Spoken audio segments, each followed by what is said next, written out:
अतुल सुभाष कोई पहला नाम नहीं है। अतुल सुभाष जैसे लाखों लोग, लाखों लड़के, लाखों पुरुष मर चुके हैं। किस तरीके से बायसनेस है सिस्टम में। सिर्फ लड़कियों की सुनवाई होती है, लड़कों की कहीं सुनवाई नहीं होती। 95% सुप्रीम कोर्ट कहता है कि ये फेक हैं केसेस, फर्जी हैं। तो जब सुप्रीम कोर्ट ही लीगल टेररिज्म कह रहा है तो आप अनुमान लगा सकते हैं कि क्या हालत होगी इस देश के पुरुषों की। बेंगलुरु के इंजीनियर अतुल सुभाष की आत्महत्या का मामला इस समय खूब चर्चा में बना हुआ है। अतुल सुभाष की आत्महत्या के बाद उनकी पत्नी और उनके परिवार पर सवाल उठ रहे हैं।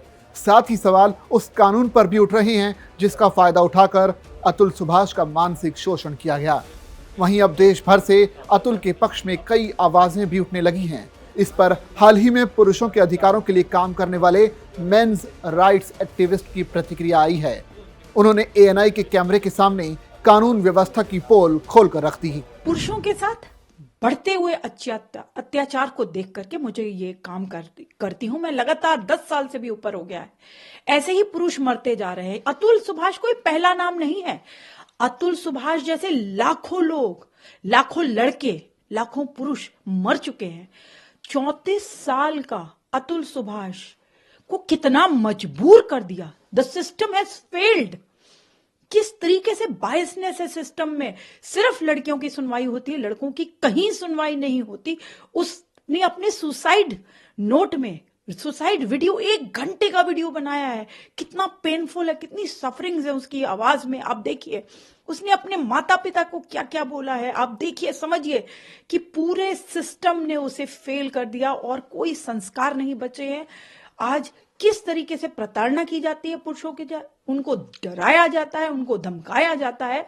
और पढ़ी लिखी महिला, एसेंचर में काम कर रही महिला किसी पुरुष को इतना टॉर्चर कर दे, इतनी मेंटल हैरेसमेंट। आप सोच सकते हैं किस मेंटल हैरेसमेंट से पुरुष गुजरते हैं, उनको भी कितना तनाव होता है। और इस तनाव को आप देखिए कायम रखते हुए वो हंसते हंसते सारे काम करते रहते हैं। लेकिन जब उन्हें मजबूर किया जाए बार बार ये बोल के कि सुसाइड कर लेना, तू सुसाइड कर लेना, तू सुसाइड कर लेना, तो उसे मजबूर कर दिया। The system has failed. आपको पता है 498 जैसे केसेस जानबूझ के लगाए जाते हैं पुरुषों के ऊपर। 95% सुप्रीम कोर्ट कहता है कि ये फेक हैं केसेस, फर्जी हैं। तो जब सुप्रीम कोर्ट ही लीगल टेररिज्म कह रहा है तो आप अनुमान लगा सकते हैं कि क्या हालत होगी इस देश के पुरुषों की। बेचारे दम तोड़ देते हैं, कोई सुनने वाला नहीं है। जब भी पुरुष मरता है हम सिर्फ बातें कर लेते हैं। कोई मीडिया में बहुत हाईलाइट हो गया तो हमने बातें कर ली, लेकिन मर रोज रहे हैं। जो कानून पुरुषों के लिए जो महिलाओं के लिए बने थे सुरक्षा के लिए, उनको वेपन की तरह यूज किया जा रहा है। और उससे पुरुषों को और उनके माँ बाप को, उनके भाई बहनों को टॉर्चर किया जाता है, हैरेस किया जाता है, ब्लैकमेल किया जाता है, उनके साथ एक्सटॉर्शन किया जाता है। और इस तरीके से जब वो बेहाल हो जाते हैं, बिल्कुल उनकी कहीं सुनवाई तो होती नहीं है। सरकार अभी तक सोई हुई है, सुन नहीं रही है इस विषय को। जब तक नहीं सुनेंगे आप, तब तक ऐसे केसेस होते रहेंगे, तब तक पुरुष मरता रहेगा। इस तरीके के आप होनहार बच्चे, 34 साल का, आप सोचिए उत्तर प्रदेश का एक छोटी सी जगह से आया हुआ लड़का बैंगलोर में काम करता है। कितने दिल लगा के वो AI इंजीनियर बनता है, किस बखूबी से वो अपने काम को निभा रहा था। GDP के लिए, भारत की GDP के लिए वो काम कर रहा था। आज वो हमारे बीच में नहीं है। लाखों करोड़ों अरबों रुपए देख करके भी उस पुरुष को वापस नहीं लाया जा सकता। उस माँ का हाल सोचिए, जिस माँ का बेटा, जिनसे मैं परिवार से जुड़ी हुई हूँ, परिवार का रो रो के बुरा हाल है। जितनी भी आप संवेदनाएं दें परिवार को उतना कम है। लेकिन मैं चुप नहीं रहूंगी जब तक अतुल को जस्टिस नहीं मिल जाता। उसने खुद इस बात का जिक्र किया है कि जो मेरे लास्ट मॉर्टल्स हैं, आप मेरी एशेस को कहीं पे भी नहीं डालेंगे, आप उनको वेट करेंगे कि मुझे ये सारे लोग जो गुनेगार हैं, एक जज साहिब का नाम लिया उन्होंने, वाइफ की, सिस्टर का, मदर का, सब जो नाम लिए हैं, ब्रदर का नाम लिया है, तो वो सब जब तक हिरासत में नहीं लिए जाएंगे तब तक वो, उन्होंने कहा है कि उनके मॉर्टल्स को नहीं डाला जाए नदी में, जैसे हम गंगा जी में पवित्र जगहों पे अपने विसर्जित करते हैं। उन्होंने साफ मना किया। उन्होंने कहा कि तब तक वेट करना।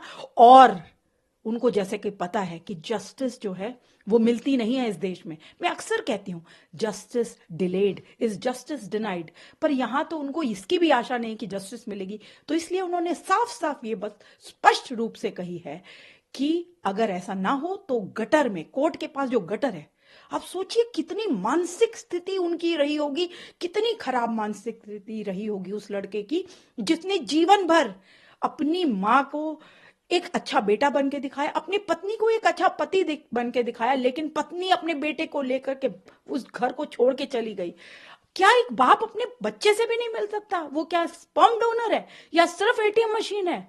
उसका काम क्या है? सिर्फ बच्चे पैदा कर दे और पत्नी जो है बच्चे को लेके चली जाए, उसका मुंह भी ना देखने को मिले और उसे वो केसेस डालती रहे रोज, court court court court court, कितने सारे केसेस, हजारों कोर्ट डेट्स होती है एक लड़के को, और हर कोर्ट डेट में लड़के का मैंडेटरी होता है जाना। लड़कियां ना आए तो कोई बात नहीं, लेकिन लड़के का आना जरूरी होता है और उसे ही प्रताड़ित किया जाता है कोर्टों में। तो कोर्टों को भी समझना चाहिए कि ये ट्रेंड बंद किया जाए। फर्जी केसेस की वजह से लाखों पुरुष आत्महत्याएं कर रहे हैं। ये डेटा बद से बदतर होता जा रहा है। मैंने आपको अभी बताया 4 गुना होने वाला है ये डेटा। 3 गुना तो ऑलरेडी है मैरिड मैन सुसाइड, 4 गुना होने वाली। लेकिन आज भी हम सो क्यों रहे हैं? ये सारे बुद्धिजीवी हमारे देश के जो कीड़े मकोड़ों की बातें करते हैं, उनके लिए मंत्रालय होना चाहिए, पेड़ों के लिए होना चाहिए, यहां तक कि महिलाओं के लिए, बच्चों के लिए, पेड़ पौधों के लिए, कुत्तों तक के लिए मंत्रालय है। तो पुरुषों की बात क्यों नहीं सुनी जा रही? उनके लिए क्यों नहीं पुरुष आयोग सरकार द्वारा गठित होता, मेंस कमीशन, या एक जो मंत्रालय की भी मैं बात कर रही हूं, पुरुषों के लिए क्यों नहीं मंत्रालय? आखिर उनके बारे में जो उनकी जो मेंटल ट्रॉमा में गुजरते हैं या जो उनके साथ गलत हो रहा है, जो अन्याय पुरुषों के साथ हो रहा है, हम कब तक मूक दर्शक बन करके देखते रहेंगे? हम कब तक चुप रहेंगे? क्या इंसान नहीं है पुरुष? अगर महिलाओं के लिए इस देश में जस्टिस की बात करती जाती है तो अभी कहां है? अभी क्यों नहीं हो रही जस्टिस की बातें? अभी क्यों नहीं हम कैंडल मार्च कर रहे? क्यों नहीं पूरा एक देश एकजुट होकर के बाहर निकलता? और जब तक जस्टिस नहीं मिलेगी अतुल सुभाष को, मैं तो नहीं चुप रहूंगी, ना चाहूंगी पूरा देश जागे और अतुल के लिए इस लड़ाई में हम कम से कम आज आगे आए, क्योंकि अतुल जैसे लाखों मर रहे हैं, नाम सिर्फ बदल जाते हैं।